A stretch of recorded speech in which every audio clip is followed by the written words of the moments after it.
Good day, ma'am. Good day, classmate.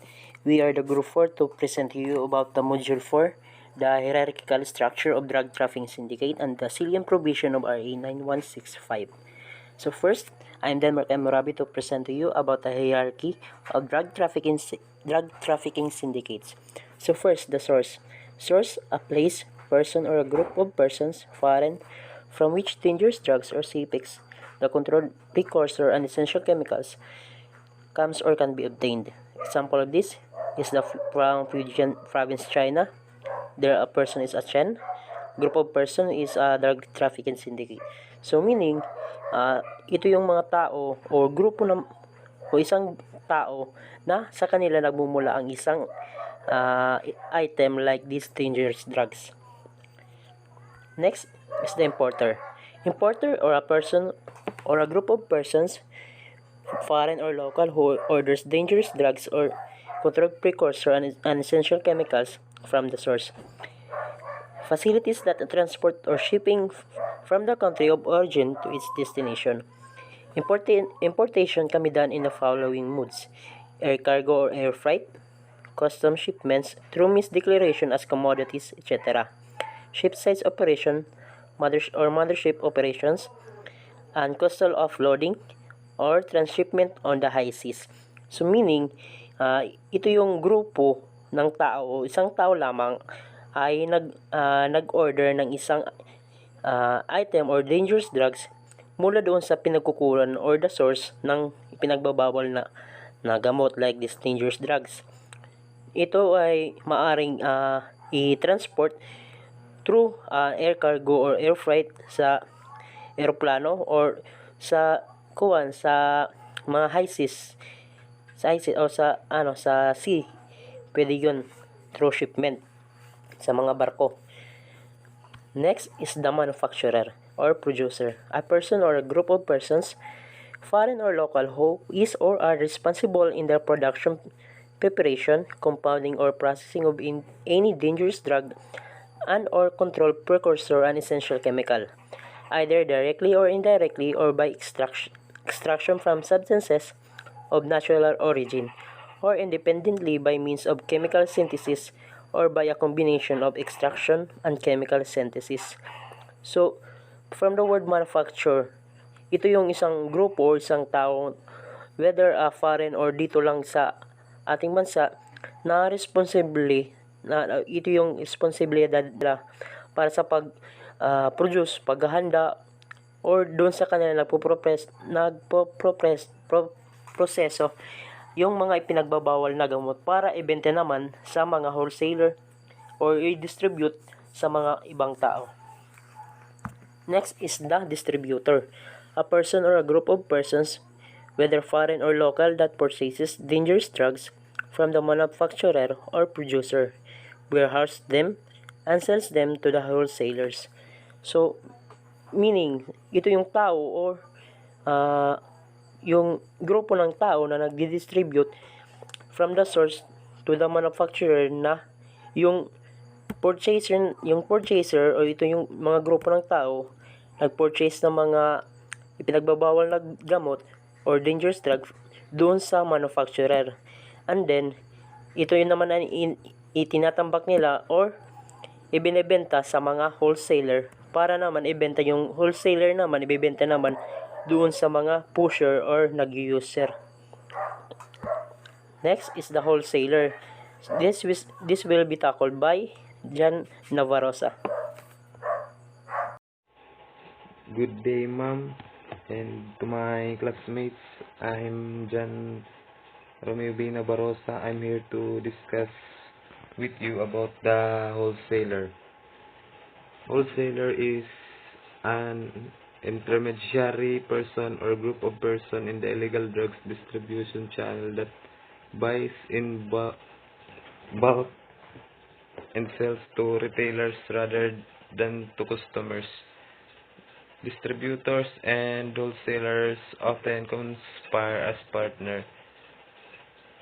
The transaction usually involves at least 20 to 100 kilograms depending on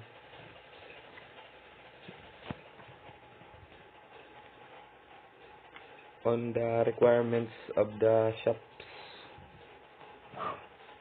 So, an wholesaler is a person or group acting as an intermediary or tagapamagitan sa kalakalan pag ng illegal drug trade who purchases large quantities and sells them to wholesalers as opposed to the end users. So, the distributors and wholesalers ay madalas daw na nagtatrabaho bilang partners. And a minimum of 20 to 100 kilograms are the often exchanged on the requirements of the shops. So, next is retailers. Retailer is a person or group of persons that sells illegal drugs in small quantities directly to street pushers with the goal of earning profit. So, ang retailers naman is a person or group daw of with the intention of making sales tiny amount of illegal narcotics to the street vendors directly. Kumbaga, ang isang tao na may mga layunin kumita ng pera, direktang nagbebenta ng maliit na halaga ng illegal na narcotics sa mga street vendors. Kumbaga, small amount lang nera mga gibabaligya.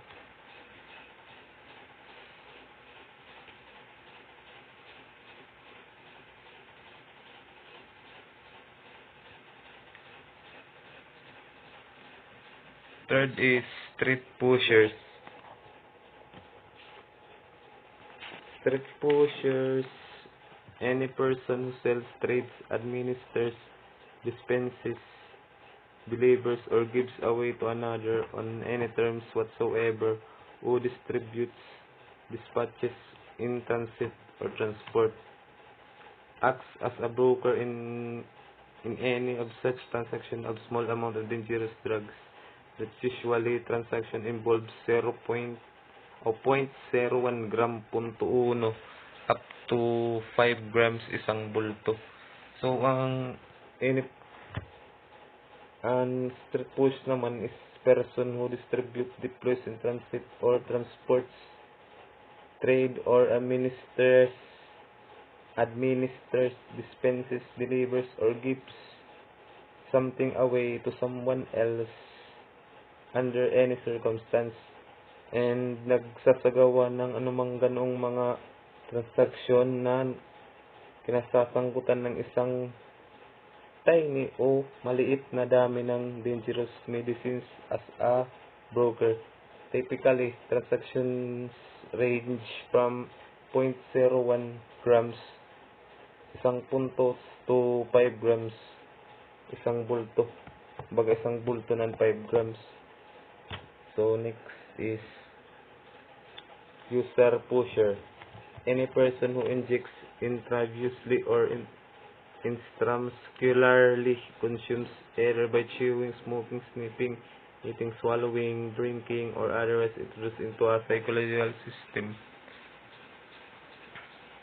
Ang user pusher naman is person who consumes harmful drugs through chewing o pangunguya, smoking, sniffing o pagsinghot, eating or drinking, or any other way introducing them into the body's physiological system, whether intravenously or intramuscularly. That's all. Thank you.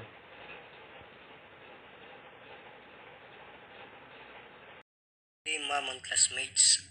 First, I would like to discuss what is protector.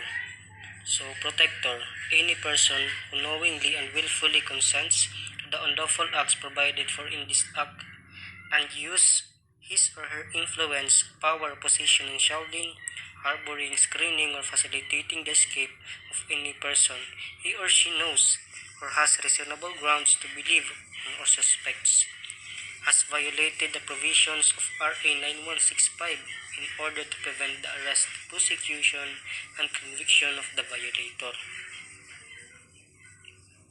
So when we say protector, it is any person who has the capacity to manipulate and thus the power to protect the supplier, even the drug dealers. This could be any person who has the connection in the government, such as politicians, government workers, and high-valued personnel that can make those things possible in any drug activities. Next to discuss is the hierarchical structure of DTS. As you can see, the source is on the top of the structure because it serves as an indicator by which we can obviously locate where the dangerous drugs can be obtained. So in this other slide, we will tackle about the total volume of destroyed dangerous drugs. Based on the image below, the methamphetamine is the most destroyed dangerous drugs for some reason that these types of drugs is very popular in each country or in the Philippines. So the last topic that I will discuss is the government workers arrested in anti-drug operations. As we can observe, government employees is on the top of the most worker arrested due to some reason that they are the one who are protecting drug syndicates that are very rampant in the Philippines or in our country.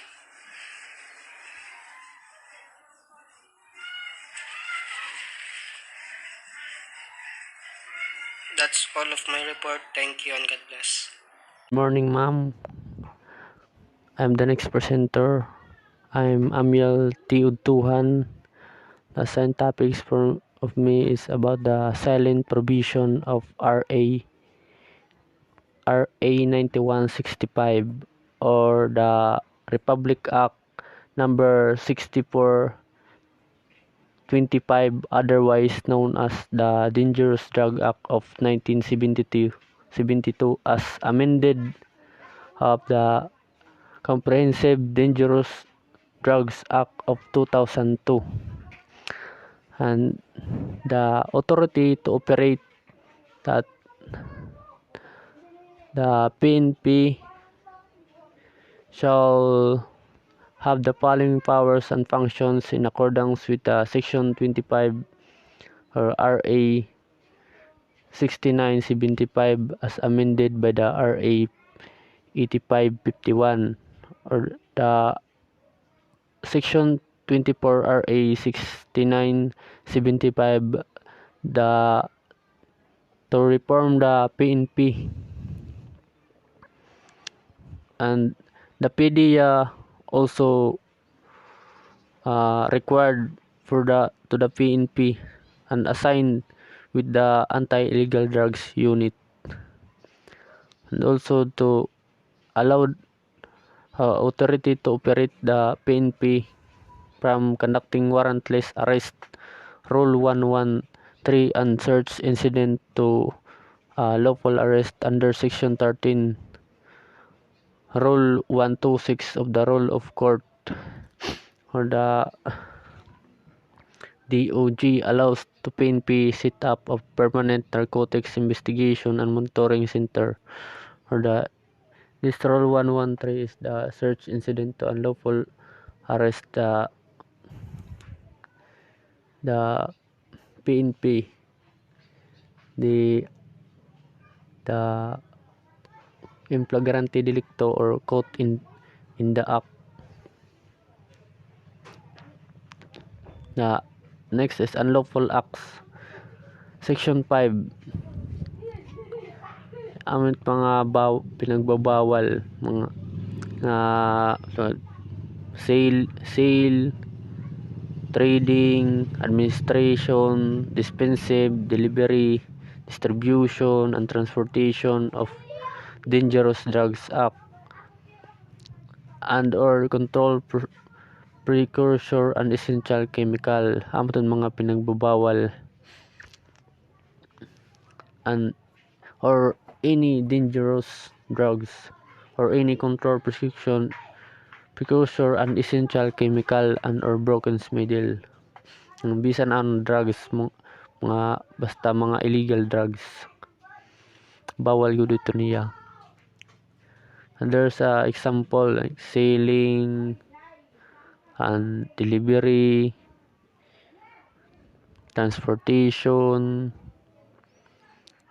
and nagbutangin drugs. And famous inside trading cases like nangyari ang computer. That's all. Thank you. Good day, ma'am. I am Shermy Rodriguez. Unlawful acts elements. Identify the buyer and seller. For, the object and consideration. Second is the delivery of the thing sold, payment thereof.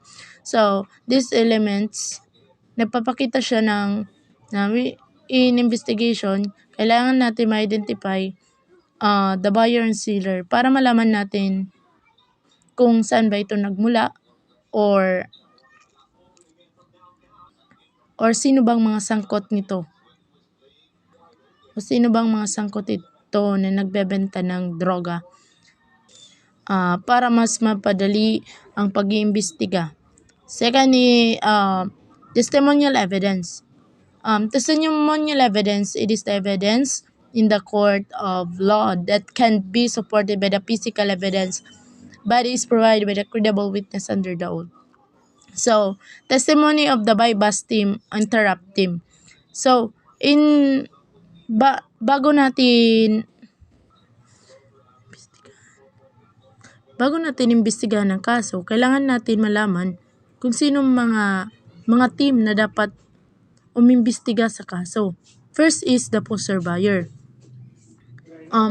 Poster buyer, it is for example, it is the police officer who is designated to pretend to be a civilian buyer of dangerous drugs for the process of effecting arrest of para ma-aresto natin ang offender.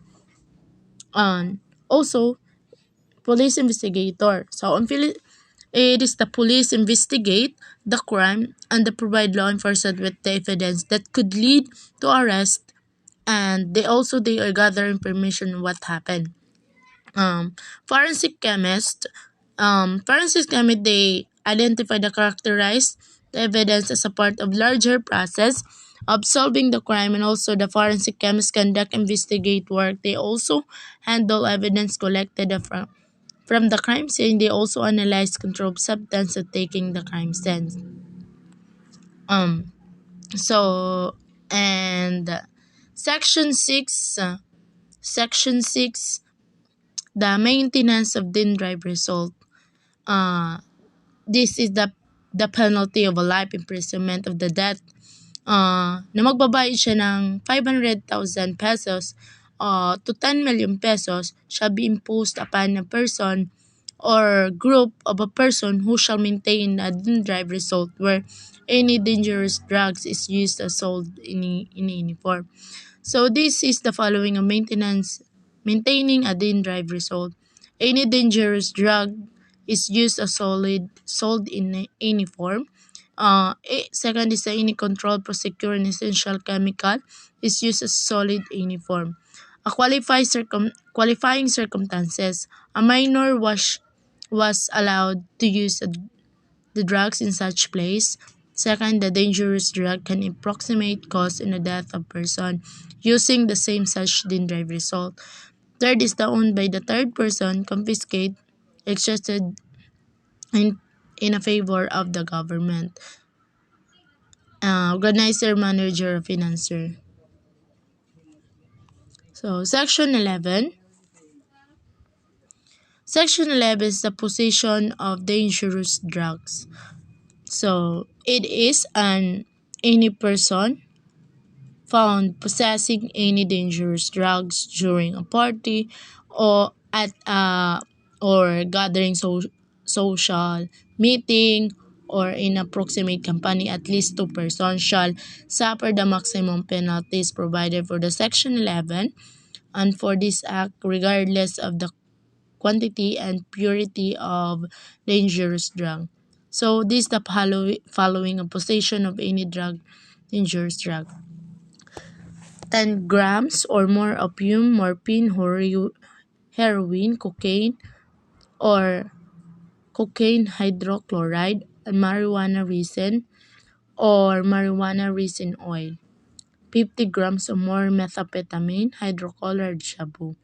500 grams or more of marijuana.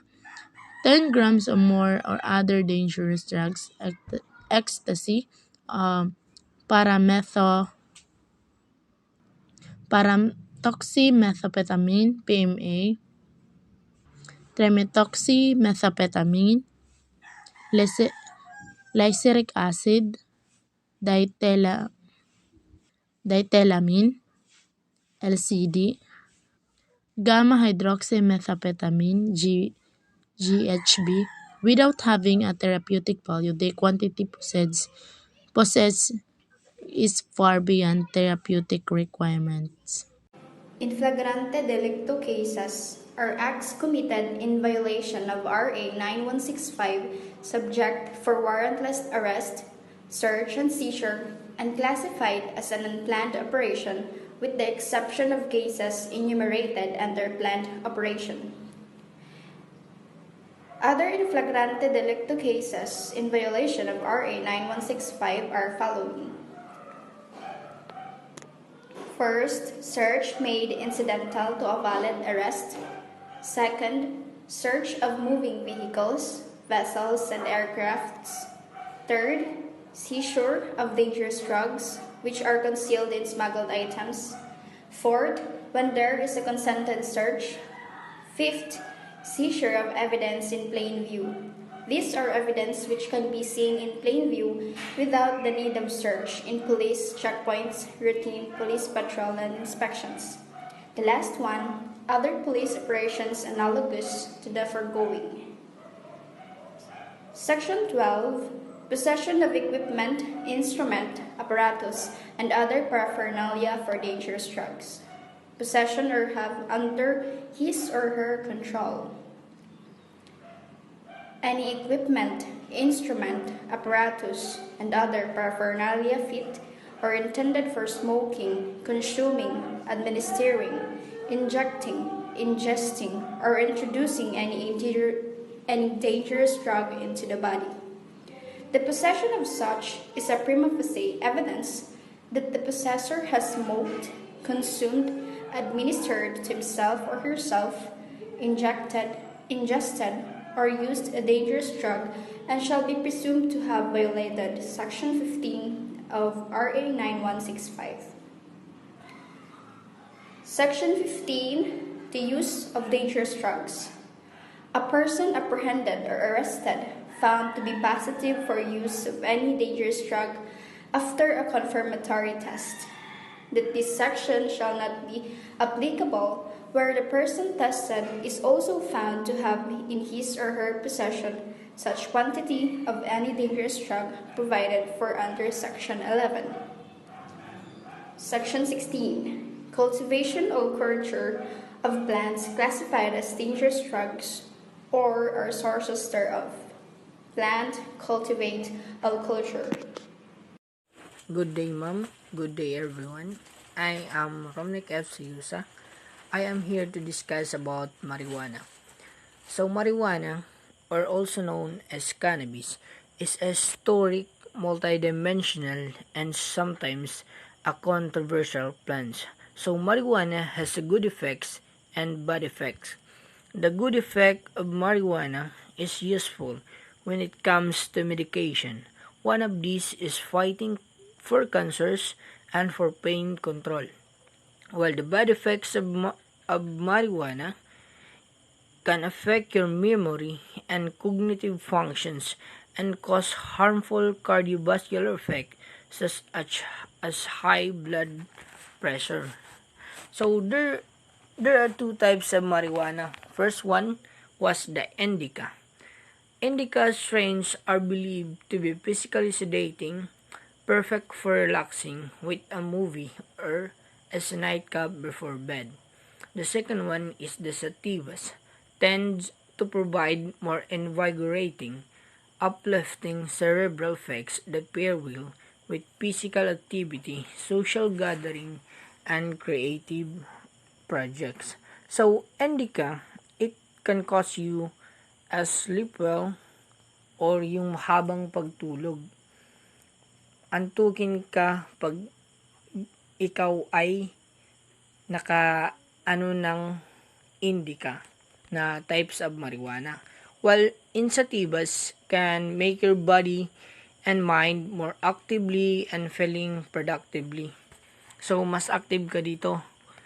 So, marijuana has the sativas classifications: tall in stature, narrow leaves, longer flowering cycles, better suited for warm climates with a long season.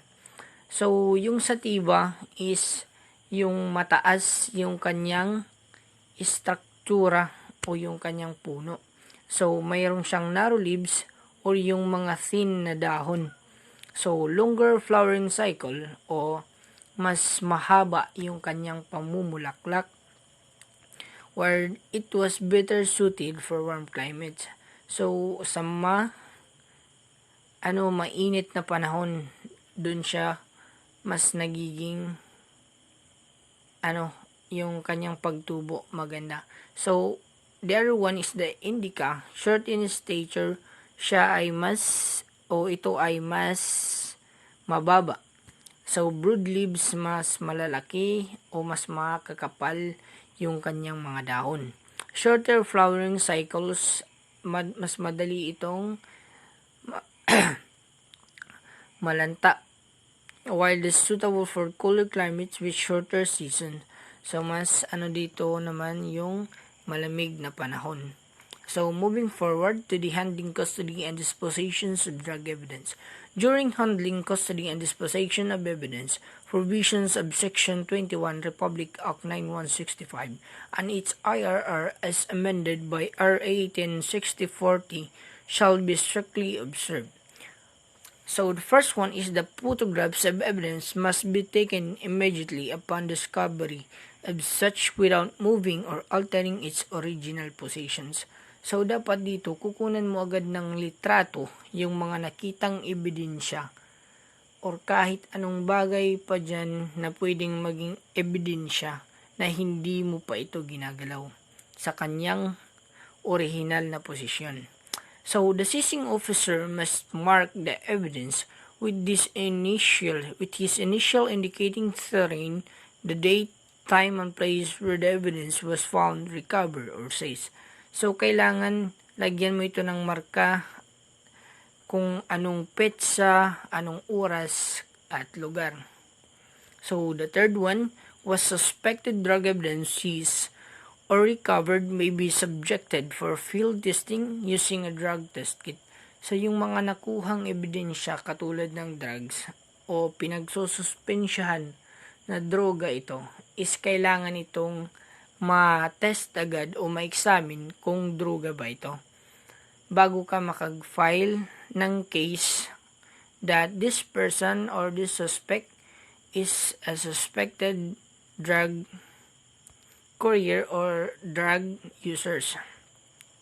So the fourth one is in every negations operations, a seizing officer shall be designated who will be responsible for the inventory and initial custody of all drugs and non-drug evidence confiscated during the anti-illegal drug operations. So in every operations, the seizing officer siya dapat ay mag-designate ng mga responsabling personnel niya na mag-inventory and mag-initial custody sa mga nakuhang droga or hindi droga na pwedeng maging ebidensya when it comes to filing a case or in court presentation.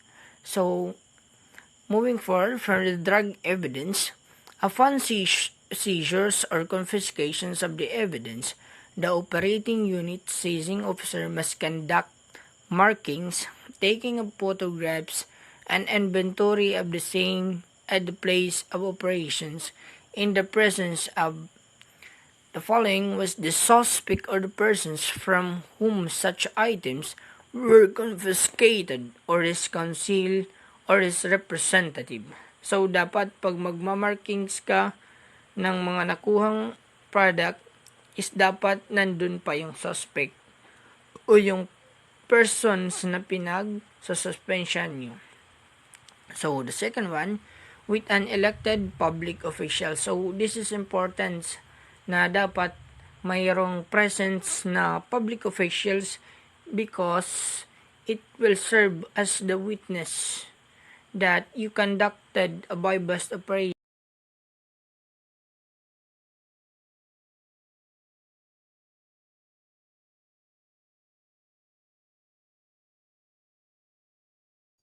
I'm Richard Venegas. Inventory. This is the example of search warrant.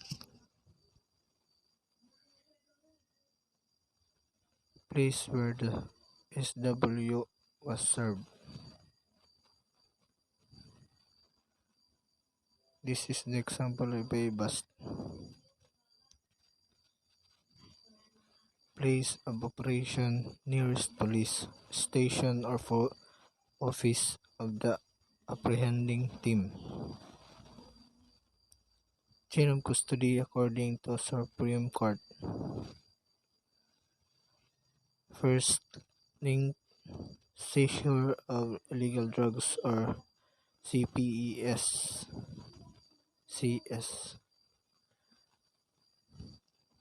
Second link, turnover of the seized illegal drug or CPES from the seizing officer to the investigator. Third, turnover of the seized illegal drug or SPES from by the investigator to the PNP crime laboratory. Fourth, submission of the seized items in the custody of the PNP crime laboratory to the court. Liability of the Gov officials, employees who delayed the prosecution of cases. Section 92, bungling of cases. Any government official or employee tasked with the prosecution of drug-related case who through patent laxity, inexcusable neglect, unreasonable delay, or deliberately caused the unsuccessfully prosecution and dismissal of said cases. Penal and administrative sanction. Any PNP officer who commits planting of evidence involving any illegal drugs or controlled precursor and initial chemical, regardless of quantity and purity. Section 29 RA Republic Act 9165. Any PNP officer who is witness in a drug case, non-appearance. Any immediate superior of PNP personnel who is a witness in a drugs case shall always be held criminally liable if despite due notice to them and to the witness concerned informer does not exert reasonable effort to present the letter in court. Section 91 Republic Act 9165. Any immediate supervisor who fails to notify the court where the case is pending within 24 hours from approval without a com- compelling reason of the order for the transfer of resentment to any of unit located in another interior direction of any person who stand as a witness in the drug case. We, the group 4, saying no to drugs.